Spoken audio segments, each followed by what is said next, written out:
Alrighty, folks, it is jobs week. On Tuesday, we will get what's called the JOLTS report. On Wednesday, we will get what's called private payrolls. And then on Friday, we will get the coup de grace, the big number, the Bureau of Labor Statistics, household data on jobs. We're going to talk about this with Taylor from LifeGoal Investments, figure out which jobs number he's looking at, talk about, are we seeing the job market turn? Because often it turns like the Titanic, but once it is turning, it's turning. Taylor, what say you? It's been interesting to watch the Titanic, if you will, over the past year, which is the jobs market. We had some slowdown numbers in the summer of last year where all of a sudden it started to look like the labor market was stumbling on itself. And then we got a little different pickup in the fall. And then we saw right at the end of the year, potentially some weakening, data there as well. So it's been a fits and start, stop and start kind of jobs market where all in all, I think you look at it over the past year and a half, and you are hard pressed not to say it's at least softening. Directly. Yeah, it's interesting because I think each of the three reports could give us insight, and we'll talk about them in the order that they come out. So on Tuesday, we're going to get what's called the JOLTS report. Historically speaking, at one time we had the JOLTS report job openings over 10 million. Mm-hmm. They did go all the way down to sub 8 million. I think the last report was kind of 8.1 ish. It's going to be interesting because, what I saw, at least feeling wise, and again, feelings is not something you put economic numbers on, but post election, when you look at the small business surveys, they were noticeably up. Yep. And one of the things that I will be looking for, and you can tell me if this is cool or if I'm an idiot for doing it, is did job openings tick up substantially, right? Because my thinking is, hey, if you really are excited for what's coming, you're going to be, opening more jobs. So I'm going to look for that kind of validation versus just an adrenaline pop post the election. So I would like to see the jobs, JOLTS report to kind of follow through and validate what the small business report said. So maybe it'll go to 8.3 or 8.4, right? Kind of a significant pop higher. What do you think?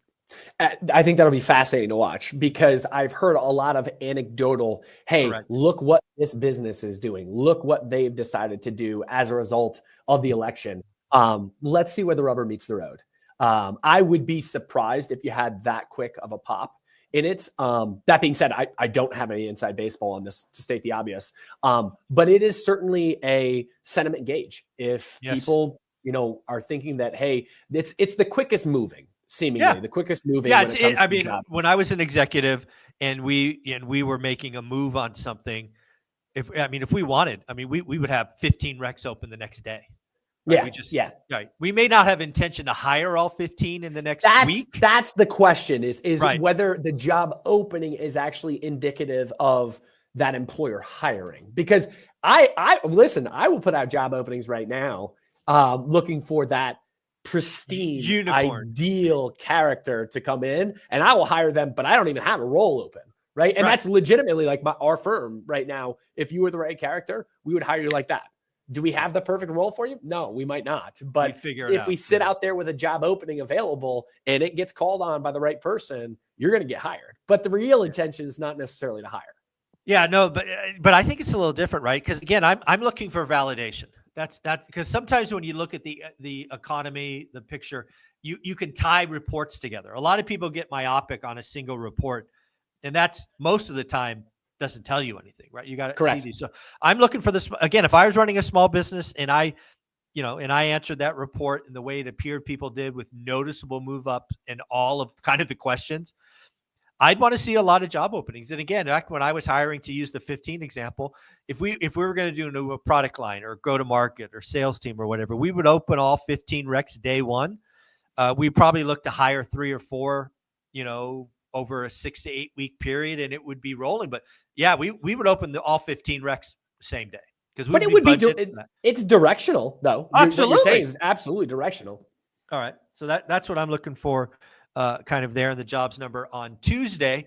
Wednesday, we get the ADP report.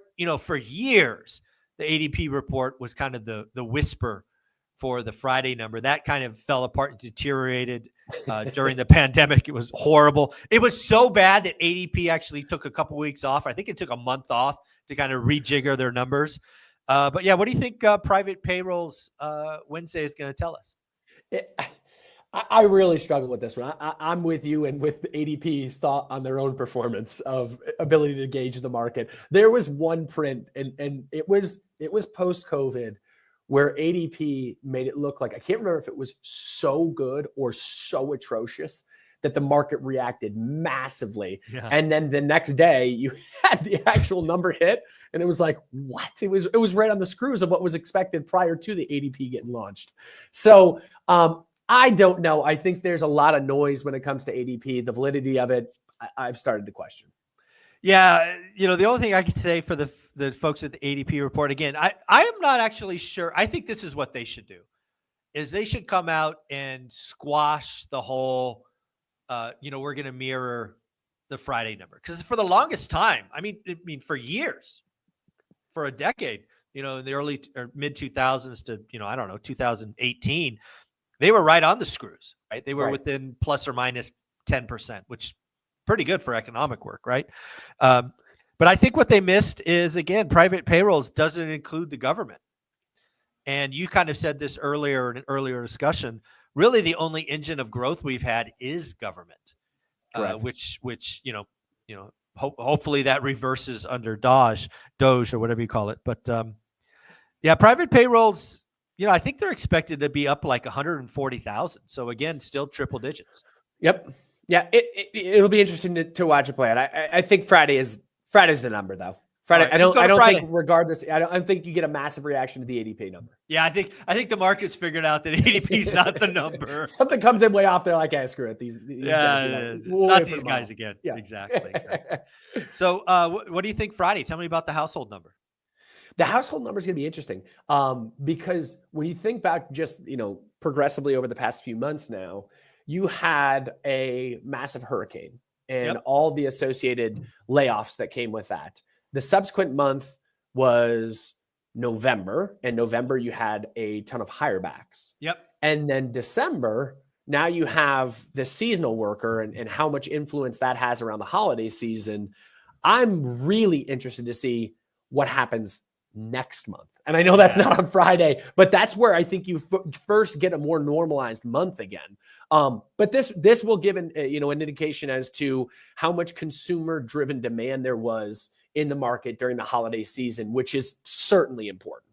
It's just hard to discount what the number is versus what it should be. Yeah, no, absolutely. Yeah, we had the whole Boeing. Don't forget the Boeing strike in there, which was estimated to have 55,000 impact. The port strike was involved there at some point as well. Yeah, exactly. It was pretty dirty numbers, October, November, and then you're right, December's got seasonal. But we got to look at the numbers. The experts are calling for 155,000. Just for context, the month before was 227. I'm just going to ask you to take the over under 155,000. What do you think? I'll take the over on it because, again, I think that you're still getting some higher back in there. And then I think that the seasonal job worker is there in the market in December. So if it comes in, meaningfully lower than November, I guess November, though, you're also comparing to the higher backs that you had during the hurricane, et cetera. So, I'll take the over. I'll take the over. All right. Just for fun, folks, I'll take the under. Just for fun. I really have no opinion, but I like it when I disagree with our guests. Next up, we got the unemployment rate. Unemployment rate was 4.2 last month. It's expected to be 4.2 this month. Given that you're taking the over, do you see that maybe coming down or you think it's flat? I think it's flat. I actually think so. It comes from two different sides. So like we were just discussing the non-farm payroll there, the household survey is what drives the unemployment numbers. And what's interesting is just all of these numbers have become progressively shittier. Yes. Full disclosure. Yeah, there's no other way to say it. You're right. They really have. They become less and less meaningful. You look at the respondent rate for the non-farm payroll, they're calling businesses and asking, hey, are you hiring kind of thing. And that's about a 40% response rate right now. The household survey is significantly higher at 65-ish%. But both of them are trending the wrong direction. People just aren't responding anymore. You know what? Maybe you should stop calling home lines. I mean, I'm just saying. There's not a lot of people picking those up. I don't even have a home line in my Vegas house. So I mean, hello. I don't have one in my house either, nor have I ever. Why are we doing this? Well, again, I think I'm gonna kind of cheat a little bit. I'm gonna take the over. I think it comes in at 4.3, and that's just more the fact that last number was actually statistically so close to 4.3. It was actually 4.26, which in my stupid mind should have rounded to 4.3, but it didn't. Seems that way. So Yeah.